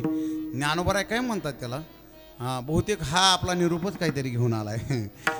आज कोणीतरी आपल्या घरी काय येणार आहेत, पाहुणे येणार आहेत, आणि पाहुणे येणार आहेत असं ज्ञानोबरायने त्या कावळ्याच्या माध्यमातून काय केलं जाणून घेतलं. पण ज्ञानोबराय म्हणले बाकीच्या पाहुण्याचा काय आमचा संबंध नाही, कारण त्यावेळेस ज्ञानोबरायची परिस्थिती अशी होती की कुणी त्यांना मधुकरी सुद्धा घालत नव्हतं. तर पाहुणरावळ कायला मरायला जाते ना, पाहुणरावळ लय चॅप्टर आहेत महाराज. आपली परिस्थिती चांगली असली तर जे हरी घालते तर, आणि लोकाला सांगते ह्यांचं नामचं नातं आहे बघा, आणि अगदी जवळचं आहे. काही कारण नसतं, आपलं त्यांचं नातं नसतं काहीच नसतं, पण आपली कुठंतरी परिस्थिती चांगली झाली की ते बळच चिटके होतात बरं का. आणि आपली जर परिस्थिती चांगली नसेल आणि नातं किती जरी जवळचं असलं आणि लोक जर त्यांना म्हणायला लागले ना हे तुमच्या जवळचेच पाहुणेच वाटतं, तर ते डायरेक्ट सांगतात नाही नाही तसं काय संबंध नाही आमचा, ते जरा थोडं लांबूनच आहे. असं एक लक्षात ठेवा. परिस्थिती असेल तर तू आपल्याकडे येतात. ज्ञानोबरायची परिस्थिती अशी वाईट होती महाराज की त्यांना मधुकरी लोक घालत नव्हते व चिखल फेकून मारायचे महाराज, ही अवस्था होती त्यांची. आणि त्या अवस्थेमध्ये ज्ञानोबरायकडे कोण पाहुणा येणार आहे. ज्ञानोबराय सांगतात आमच्याकडे एकच पाहुणा येणार आहे, आणि त्या पाहुण्याचा निरूप जर तू सांगत असेल ना तर तुझे पाय सोन्याने मडवल्याशिवाय. पहिलं तो गे काऊ कोकत आहे, पहिलं तो गे काऊ कोकत आहे, पहिलं तो गे काऊ कोकत आहे, पहिलं तो गे काऊ कोकत आहे. जगून गे माये सांगत आहे, जगून गे माये सांगत आहे. उडरे उडरे काऊ तुझे मळविल पाऊ, उडरे उडरे काऊ तुझे सोन्यानं मळविल पाऊ. सकुळ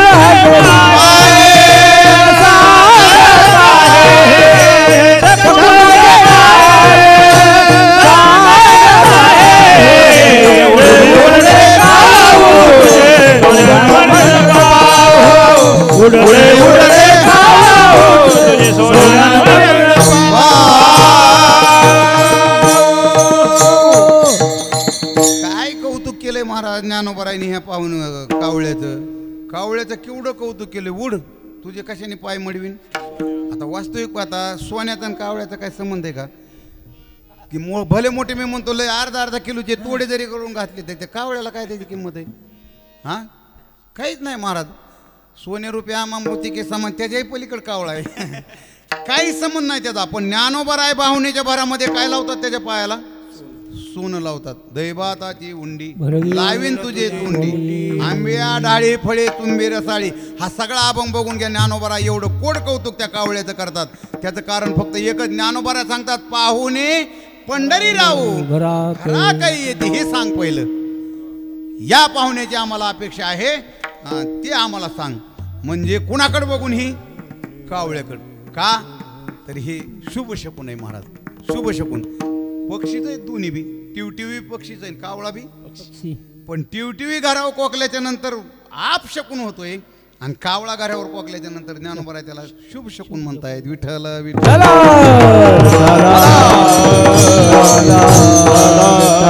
माणसं महाराज पहिले शुभ शकून अगदी चालू प्रपंचात ओळखत असत. आमच्या माता माऊल्या पूर्वीच्या काळामध्ये स्वयंपाक चुलीवर करायच्या, बरोबर आहे. काय महाराज या मोदींनी असे का गॅस आणले की चुलीवरचे स्वयंपाकच संपून टाकले सगळे. आणि आता तर महिलांना त्याचा आता कटाळच यायला लागला त्या चुलीवरचा, नाही का. ते नकोच वाटतं पेटवायला. आता जाऊ द्या, शहरमधल्या लोकांना परिस्थिती त्यांची नाही, त्यांना चुली पेटवता येत नाहीत. पण शेतकरी वर्गाला तरी माझ्या हात जोडून विनंती, बंगलं बांधल्याच्या नंतर काढे जाय का साईडला स्वयंपाकगृह चुलीचं. महाराज लय आजार व्हायला लागले त्याच्यापासून, इतके वाईट व्हायला लागले नाही का. हे चांगलं नाही. आता हे मी तुमचा सांगून वेळ घेत नाही, पण जेवढी आपल्याला हे सुधारणा दिसते ना तेवढं अधोगतीकडेच आहे. तुम्ही काय म्हणायची ते म्हणा. तुम्ही चुलीवरची भाकर खा आणि तुम्ही गॅसवरची भाकर खा. मला एका घरी जायचं होतं, आमच्या शेजारीच वाडी आहे डाळवाडी म्हणून, आणि तिथं मला जेवायला जायचं. ते म्हणले काय करायचं महाराज. म्हणलं काय नाही, म्हणलं आपली भाजी भाकर साधी करा, म्हणलं काय अडचण नाही. ते म्हणले हां चालते मग भाकरीच करतो. मी म्हणलं पण कशावर करतात. ते म्हणले गॅसवर. मी म्हणलं नाही नाही गॅसवर करू नका. म्हणलं तुम्ही वाडीतली माणसं आहेत, ग्रामीण भागातली, चुलीवरच्या भाकरी करा ना. ते म्हणले चुलत नाही आमच्याकडं. आता नाही म्हणल्याच्या नंतर काय माती खाता का दुसरीकडे जाऊन. म्हणलं काय हरकत नाही, आता बनवा. म्हणलं काय. तेवढ्यात त्या बाईनं मोबाईल घेतला. म्हणले काय म्हणतात महाराज. तर तिथं मालक म्हणला अरे चुलीवरली भाकर बनवा म्हणतात आणि तिथं आपल्याकडे नाही म्हणले. ती म्हणले इकडे द्या माझ्याकडे. दिला. ते म्हणले का महाराज. म्हणलं का. हां चुलीवरला आणि गॅसवरला काय फरक आहे. मी म्हणलं तुम्हाला नाही कळत का. म्हणले मला तर सारख्याच भाकरी लागतात. म्हणले हायब्रिडच दिसते ही. जिला भाकरीतल्या आणखी चवच नाही कळाली चुलीवरल्या आणि गॅसवरल्या. काय बोलाव अशांना. एक लक्षात ठेवा, चुलीवरला स्वयंपाक आहे ना त्याच चौकाची स्वयंपाकाची काय रसच वेगळा आहे महाराज. तुम्ही आणखी पाहना केवढ्या मोठमोठ्या हॉटेलवर आता बोर्ड लागलेले येते चुलीवरची भाकरी, बरोबर आहे का नाही.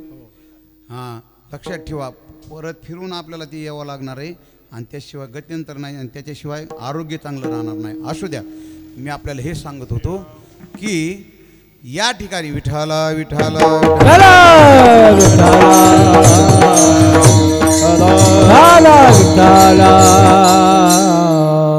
महिला मंडळ चुलीवर स्वयंपाक करायचा आणि चुलीवर स्वयंपाक करता करता चूल बघा फर फर फर फर फर फर वाजायची. असा आवाज यायचा फर फर फर फर फर फर फर फर फर फर. आणि असं वाजायला लागलं ना की महिलांनी त्या चुलीला बघून म्हणायचं कोण येतं आहे गंबाय. हां आज कोणतरी, बरोबर आहे का नाही. अगदी चूल फरफर जर करायला लागली ना तरी त्या माऊल्या त्याच्यावर संकेत काढायच्या, शुभ शकून काढायच्या, बरोबर आहे. एवढंच नाही महाराज, स्वयंपाक झाल्याच्या नंतर तो तवा आहे ना तो चुलीवर उभा केला जायचा असा.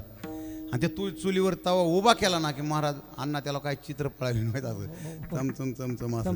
हां मग आम्ही लहान लहान असत होतो, आम्ही विचारत होतो का असा तवा करतोय. म्हणायचे हसत होई. आता काय त्याचं ते उत्तर आहे का, पण सांगायचे काहीतरी समज म्हणून हसत होई नाही का. मग ते तवा असा पळालेला दिसायचा.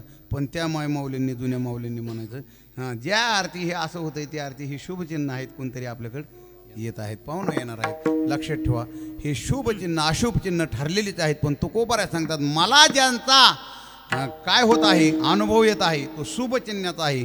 म्हणून डावा डोळा लवे उजवी स्फुरदशी भाऊ मन उता वीळ भाव सांडोनिया देव हे सगळे चिन्ह माझ्या अंगी उमटत आहेत. म्हणून चिन्हे उमटती अंगी शकुना जोगी उत्तम विठोबार कुमाये विठोबार कुमार विठोबार कुमार कुमार विठोबार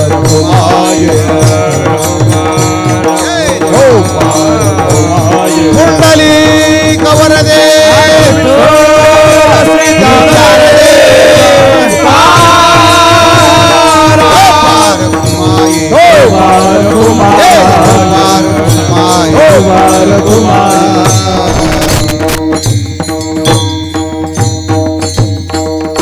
चिन्हे उमटती अंगी शकुना जोगी उत्तम नाही का अशी उत्तम शकून उत्तम चिन्ह जगद्गुरु तुकोबाराय सांगतात मला या ठिकाणी व्हायला लागली. त्याचं कारण असं आहे की माझ्या जीवनामध्ये दुसऱ्याचा कुणाचाही आठव न येता आठवला बाप माया, आठवला बाप मायो, आठवला बाप माया, आठवला बाप माया, बाप माये, बाप माये, आठवला बाप माये, आठवला बाप माये, बाप माये रा, आठवला बाप माये, आठवला बाप माया, आठवला बाप माया, आठवला बाप माया, बाप माया, आठवला बाप माया, आठवला बाप माये, बाप माये, आठवला बाप माये, हो आठवला बाप माये, माये, आठवला बाप माये. ए येईन काय मुळनेनो, ओ येईन काय मुळनेनो, आठवला बाप माया, बाप माया, आठवला बाप माया, आठवला बाप माया, आठवला बाप माया. येईन काय मुळने, हो येईन काय मुळने, आठवला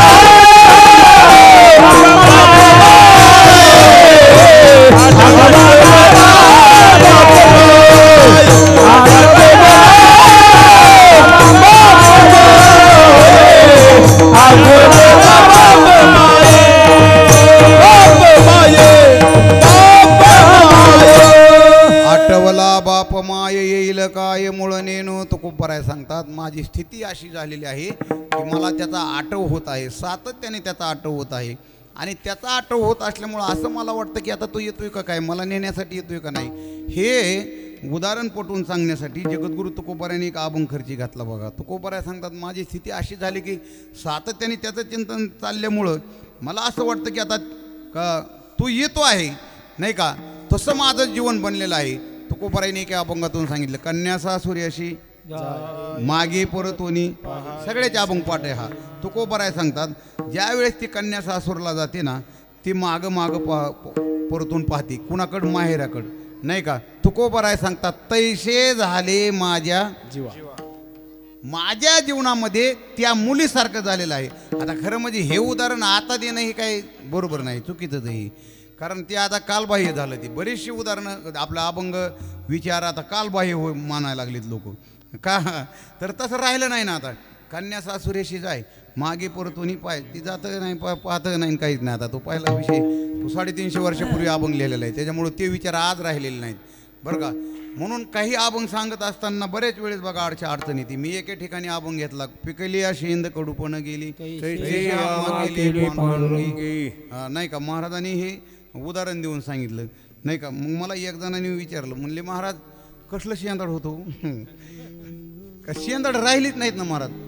शेंदोड माहिती का रे बाळा, आहे का हो का जवळच आपल्या हे लेकरांनी बघितले नाहीत. शेंदाड पाहणारी माणसं तुम्ही आम्ही आणखी आहेत, पण आता पुढच्या पिढीला शेंदाड माहीत नाही.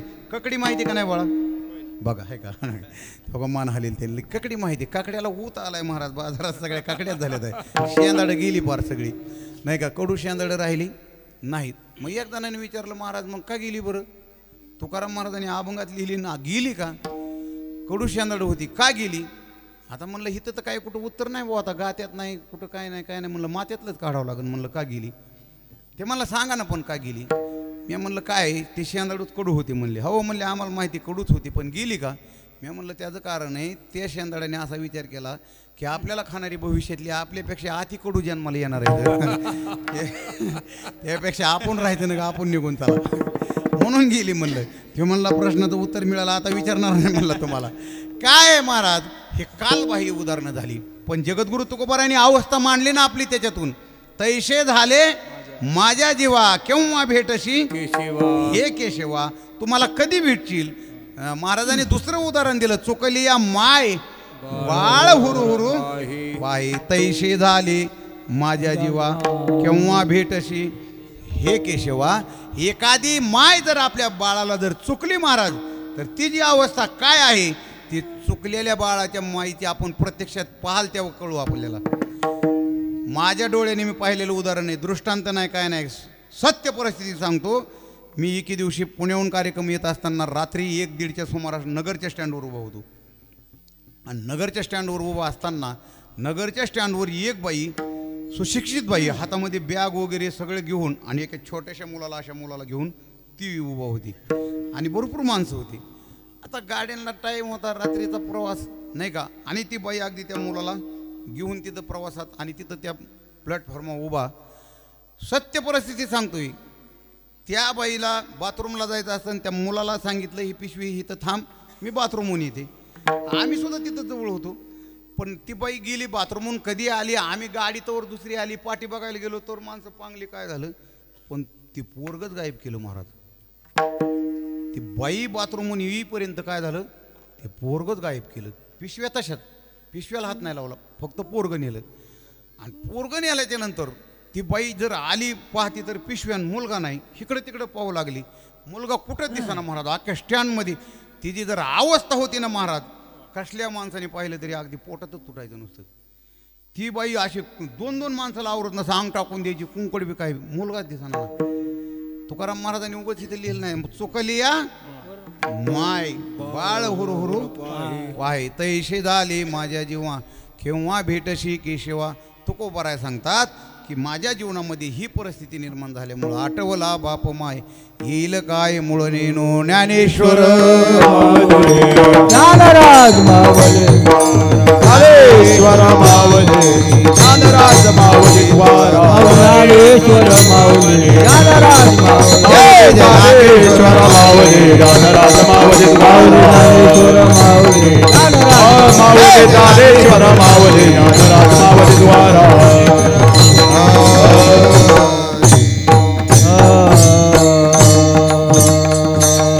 छिन्ने उमटती अंगी शकुना जोगी उत्तम आठवला बापमा येईल काय मुळणेनं 2 चरणाचा भावार्थ यथामती येता अवघड धावत्या वेगामध्ये मी आपल्या पुढे ठेवलेला आहे. वेळ समाप्त होत आलेली आहे आणि या ठिकाणी आपल्याला दुरून दुरून आलेली सर्व काही मंडळी आहेत.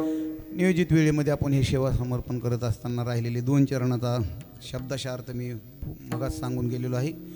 या ठिकाणी हा जगद्गुरु तुकोबारायांनी आपला जो शेवटचा प्रवास आहे त्या प्रवासाचं जीवन तुकोबारायांनी आपल्यापुढे मांडलेलं आहे. आपलाही सर्वांचा प्रवास चालू आहे आणि चालू प्रवास असताना चालू प्रवासामध्ये कोणकोणत्या टप्प्यावर आहे ते भगवंताला माहिती कोणालाच माहीत नाही आणि म्हणूनसाठी फक्त याच्यातून एकच घ्यायचं आहे की जीवनाचा शेवट आणि प्रवास कधीतरी हा होणार आहे प्रवास करता करता तर आपलीही स्थिती त्या टायमापर्यंत अशी बनली पाहिजे आणि म्हणूनसाठी तुकोबारायांनी ती स्थिती आपल्यापुढं मांडलेली आहे. आपण श्रीमद भागवत वाचणारी ऐकणारी सर्व काही मंडळी आहेत सर्वांना माहीत आहे परीक्षिती राजा नाही का परीक्षिती राजा तक्षक चावून मरणार होता बरोबर आहे. तक्षक चावणार आहे असे परीक्षिती राजाला माहीत झाल्याच्या नंतर त्या परीक्षिती राजाने महाराज शुकाचार्याकडे जाऊन श्रीमद भागवत ऐकलं आणि श्रीमद भागवत ऐकल्याच्या नंतर त्याची स्थिती अशी बनली महाराज 7 दिवसामध्ये की तो परीक्षिती राजा म्हणू लागला अशा हजारो तक्षक येऊन जरी मला चावले ना माझा आणि त्यांचा काही संबंध नाही पण श्रीमद भागवत ऐकण्याच्या अगोदर त्याची परिस्थिती काय होतो भ्यायचा घाबरायचा पण 7 दिवस श्रीमद भागवत ऐकल्याच्या नंतर तो तक्षकाला भीत नव्हता का तर त्याची भीतीच दूर झाली मरणाची भीतीच संपून गेली महाराज. श्रीमद भागवतामध्ये ही ताकद आहे मरणाची भीती घालवून नाही का आणि म्हणूनसाठी आपलंही जीवन तसं बनवलं पाहिजे. मरण प्रत्येकाला आहे, आपल्याला आहे, घाबरायचंच नाही त्याला. तुकोबरायने सांगितलं मरण माझे मरून गेले मज केले अमर, नाही का. माझे मरण पाहिले म्या डोळा तो झाला सोहळा अनुपम. मी आता किती प्रमाण द्यायचे असे कितीक देता येतील महाराज. महाराजांनी सांगितलं मरणाला कधीच घाबरायचं नाही महाराज. आणि जे माणसं घाबरली ना ते दवाखान्यातून माघारी झाले नाहीत महाराज. कोरोनाच्या नाही आता पुल्या मरणा, भीत नाही आता आपुल्या मरणा, पुल्या मरणा, पुल्या मरणा. आमची जाती ऐशी परंपरा, आमची ती जाती ऐशी परंपरा, भीत नाही आता आपुल्या मरणा, भीत नाही आता आपुल्या मरणा. आमुची ती जाती ऐशी परंपरा,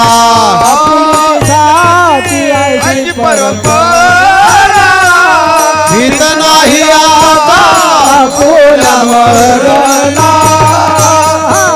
भीत नाही आता आपुल्या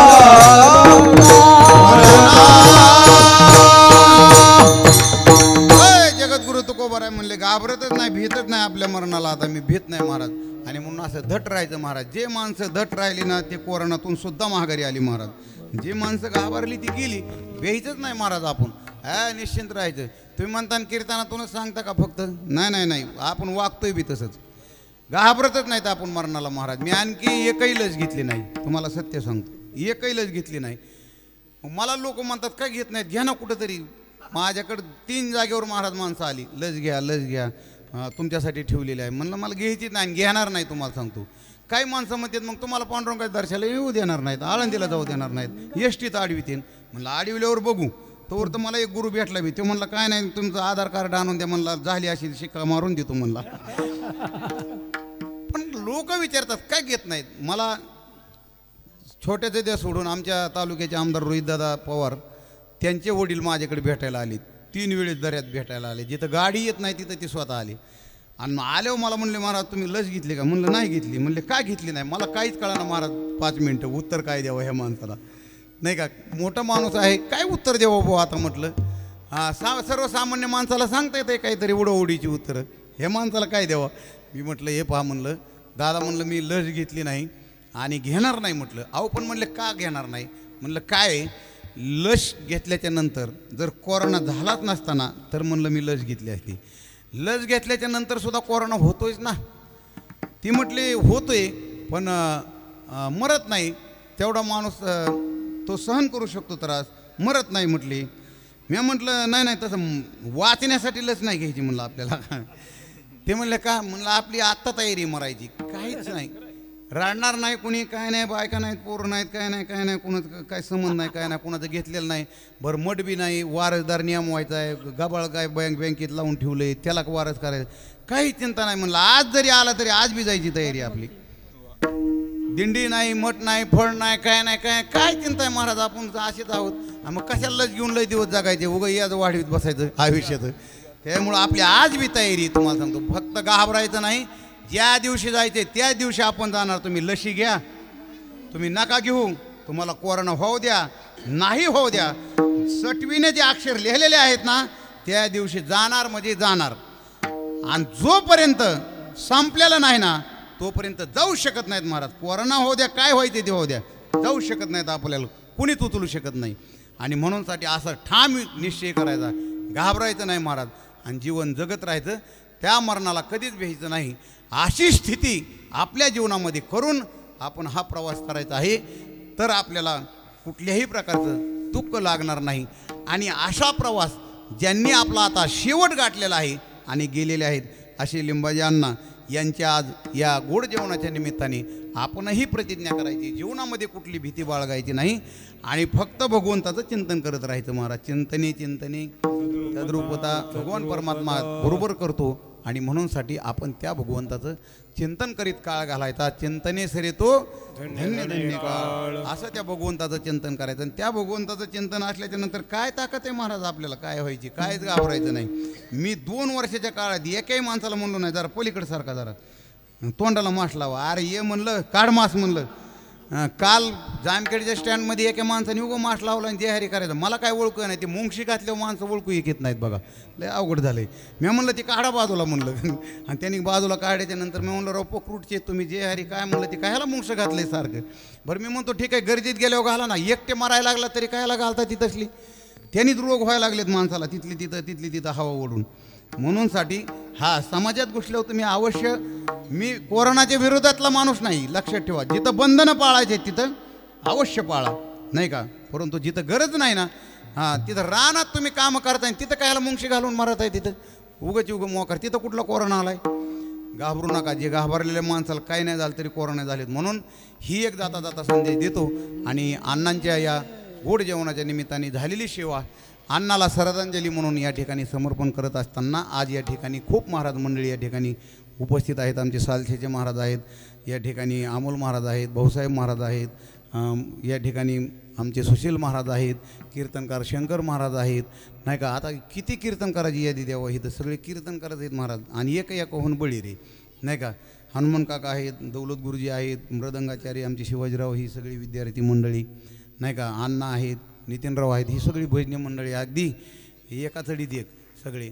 रात्रीच्या महाराजांनी खरंच समाधान व्यक्त केलं आणि आहे तशी परिस्थिती, नाहीतर महाराज काय कार्यक्रमाला चवत नसती. आणि मग तुम्हाला शपथपूर्वक सांगतो, मी तर आहे ना माळकरी वारकरी सत्संगातील माणसं असली तरच तारीख घेतो, कीर्तन करतो. मी असले 10व्याची आणि 13व्याची कीर्तन कवाच बंद करून टाकले, ते मी घेतच नाही.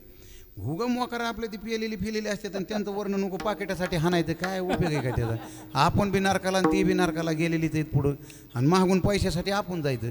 काय करायचं, संन्यासी जीवन आहे, आपल्याला दिलं कुणी ते दिलं नाही तर नाही, काय कोण रडत नाही फिरत नाही काय नाही. कशासाठी हे असलं करायचं. आणि चांगल्या माणसासाठी अवश्य जाणार महाराज, चांगल्या माणसासाठी जाऊन 10वा असू 13वा असू काय असू, 10वा नाही करत नाही, 10वा का करत नाही त्याचं कारण आहे बघा. 10व्याची कीर्तनं 2दा पारनेर तालुक्यात केली नगर जिल्ह्यात. तुम्हाला सांगतो कीर्तन इकडे चालून रडारडी तिकडे चालू, कारण 10व्याचं ताजं दुखणं असतं ना. हे म्हणलं 2 कीर्तनातच मी उपदेश घेतला, म्हणलं अरे 10व्याची कायलाच बंद कर आता, 10वा नको करायचा. 13व्याला जरा थोडं दुःख कमी झालेलं असतं, पाहुणे रावळे गोळा झाले असते, गोड जेवणापर्यंत जरा थोडं कमीच असतं. आणि त्यातले त्यात ज्यांचं वय झालेलं आहे, ज्यांचा सत्संग जीवनात आहे नाही का, जे माळकरी आहेत त्यांची कीर्तन गोड बी दिसतात ना. काहीच नाही महाराज, वाईट मानायचं काही कारण नाही, सगळेच जाणार आहेत, आपण बी जाणार आहेत. आणि म्हणूनसाठी अशांची कीर्तनं केली पाहिजेत. आनंद वाटला, अख्खं कुटुंब माळकरी आहे आणि गेलेली व्यक्ती माळकरी, 4 धाम करून अण्णांचे सगळे पूर्ण झालेले आहेत. आईसाहेब या ठिकाणी काल मी आल्याच्यानंतर भेटणं त्यांना नाही का, दुःख आहे महाराज हे. आणि या दुःखातून सावरण्याची परमेश्वराने प्रत्येकाला ताकद देऊ. आणि मी या ठिकाणी जे कीर्तन करण्यासाठी आलो ना, ते तुम्हाला खरं सांगू का, मी कीर्तनाच्या नात्याने आलेलो नाही, आणि कीर्तनाचं नातंही मी ह्या आजच्या कुटुंबाशी या कार्यक्रमाशी जोडत नाही महाराज. फक्त त्यांनी सेवा सांगितली म्हणून मी उभा राहिलो आहे. मी पहिलेच विठ्ठलला सांगितलं होतं कोणतीही सेवा सांग, आणि नसली सेवा शिल्लक तरी काय अडचण नाही, ते कुणाला देऊन टाक, मी येणार म्हणजे येणार. त्याचं कारण आहे महाराज की एक लक्षात ठेवा, काही माणसं प्रतिष्ठेवर जगतात, काही माणसं पैशावर जगतात, काही माणसं कोणत्या पद्धतीने जगत असतील महाराज. मग त्याच्यात महाराज मंडळी असू, आम्ही तुम्ही कुणीही असू महाराज, पण माझं जीवन सांगू का, मी जगतोय ते फक्त प्रेमावर जगतोय बघा, फक्त प्रेमावर जगतोय. याच्यापेक्षा मला काहीच लागत नाही. आणि ती प्रेम आहे ना मला या कुटुंबातून मिळालेलं आहे, दिलेलं आहे. माझ्या आईनं मला कधी ताक दिलं नाही आणखी पाठवून, पण माझ्या आईनं मला ताक दिलं नाही, परंतु माझ्या पंढरपूरच्या पूजेच्या पाटाखाली ज्या दिवशी मला बाटली सापडली ना, त्या दिवशी माझ्या डोळ्याला पाणी आलं. पंढरपूरमध्ये विठ्ठलरावच्या आईनं, माझीच आई आहे पण विठ्ठलरावच्या आईनं मला ताकाची बाटली म्हणली, विठ्ठल महाराजाला ताक लय आवडतं, घेऊन जा. आणि ती ताकाची बाटली ज्यावेळी मी पाहिली, काय ही प्रेम आहे महाराज. एक लक्षात ठेवा, अरे पैसा कुणी देईन, काय मान कुणी देईल महाराज, प्रेम जगात आज कुणी देत नाही. कशाचा दुष्काळ आहे जगात? प्रेमाचा दुष्काळ आहे महाराज. कुटुंबामध्ये विचार करा, प्रेम संपलेलं आहे. आणि प्रेम देणारी कुटुंब आहेत ना, ती मला माझ्या प्राणापेक्षा जास्त आवडतात. आणि मी जीवनामध्ये माझ्या घरातून 35 वर्षापूर्वी पिशवी उचललेली, तर मी आज बी मुक्कामाल नाही. नारदाच्या गादीवर उभं राहून सांगतो, माझ्या घरात मुक्कामाल नाही. 35 वर्ष ज्यांनी माझं जीवन जवळून बघितलं आहे त्यांना माहीत असेल. मी गावापासून 3 किलोमीटर डोंगरावर राहतो की जिथं माझ्यापाशी कुत्रंसुद्धा नाही, माणूस तर नाहीत नाही, फक्त पक्ष्याचा आवाज आहे. अशा ठिकाणी मी जीवन जगतो. परंतु ते जीवन जगत असताना ज्यावेळेस कथाकार कीर्तनाच्या निमित्ताने, जाण्याच्या निमित्ताने अशी कुटुंब मला भेटतात, त्यावेळेस असा आनंद वाटतो प्रत्येक गावात गेल्याच्या नंतर की हेच आपले मायबाप आहेत. आणि म्हणूनसाठी आम्ही प्रेमावर जगणारी माणसं आहेत. ते प्रेम असंच प्राप्त होत राहावं एवढीच ईश्वरचरणी प्रार्थना करतो. आणि ही झालेली सेवा या ठिकाणी पूर्ण विराम देतो. एक वेळेस हाताने टाळी, मुखाने जगद्गुरु तुकोबारायचे भजन करा. तुकाराम तुकाराम तुकाराम तुकाराम तुकाराम तुकाराम तुकाराम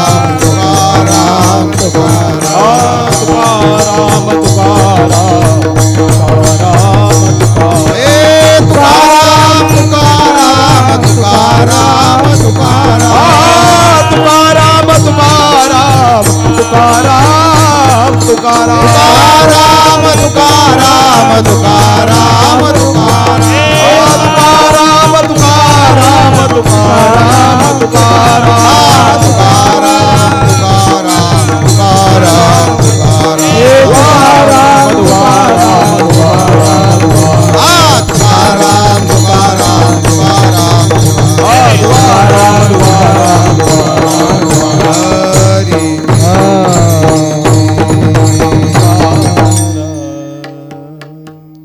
आमचे अण्णा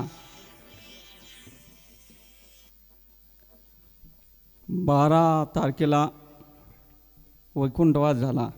आणि या दुःखामध्ये आमचे सर्व इष्टमित्र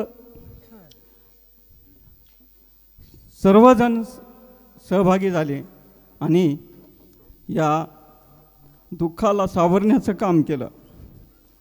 तसेच आम्ही कुणीही ठरवलं नव्हतं की 5 दिवसाची कीर्तन सेवा, पण सर्वांनीच या ठिकाणी अनुमती दिली की आपण असा असा कार्यक्रम करावा. आणि आम्ही फक्त त्यांना हो म्हणत गेलो आणि हा कार्यक्रम व्यवस्थितरित्या पार पडला. यामध्ये सर्वांचं योगदान आहे. मग ते अमोल महाराज असतील, भाऊसाहेब महाराज असतील, सुशील महाराज असतील, बालू महाराज असतील, या सर्वांच्या प्रेरणेनं, विचारानं हा कार्यक्रम या इथपर्यंत आलेला आहे. या ठिकाणी एका दिवशी तर आम्हाला वाटलं होतं आज भजन होणार नाही, पण सर्वजण आपोआपच भजनाला यायची आणि सुरुवातीपासून शेवटपर्यंत हे नामजप यज्ञ होत राहिला. आता काकांच्या बाबतीत जर बोलावं त्यांनी कीर्तनातून सांगितलेलंच आहे. आणि ज्यावेळेस विठ्ठलनं फोन केला काकाची सेवा घेण्यासाठी, त्यावेळेस काकांनी सांगितलं की कोणत्याही दिवसाची सेवा मी स्वीकारायला तयार आहे. आणि हे जे आमच्यावर दाखवलेलं प्रेम आहे, त्या प्रेमामध्ये आम्ही सर्व पवार कुटुंबीय ऋणात आहोत आणि आणखीन एक ऋणात राहू इच्छितो. या ठिकाणी महाप्रसाद ठेवलेला आहे, तर त्या महाप्रसादाशिवाय कुणीही जाऊ नये अशी मी सर्वांना कळकळीची विनंती करतो. आणि पुन्हा एकदा सर्वांचे मी ऋण व्यक्त करतो.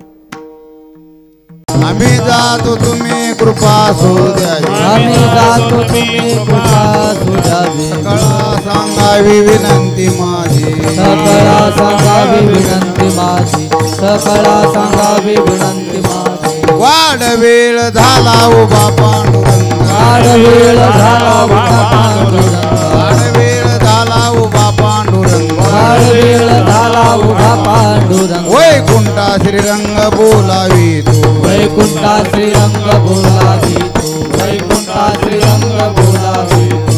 अंतकाळी विठू आमाशी पावला, अंतकाळी विठू आमाची पावला, अंतकाळी विठू आमाची पावला. सहित झाला गुप्त तुका तुरी सहित झाला गुप्त तुका वाड वेळ झाला उभा पांडुरंग वाड वेळ झाला उभा पांडुरंग वाड वेळ झाला उभा पांडुरंग वाड वेळ झाला उभा पांडुरंग वैकुंठा श्रीरंग बोलावितो वैकुंठा श्रीरंग बोलावितो वैकुंठा श्रीरंग बोलावितो कुंडली कवर दे हरी विठ्ठल श्री ज्ञानदेव देव तुकाराम पंढरीनाथ भगवान की जय माऊली ज्ञानेश्वर महाराज की जय जगद्गुरु तुकाराम महाराज की जय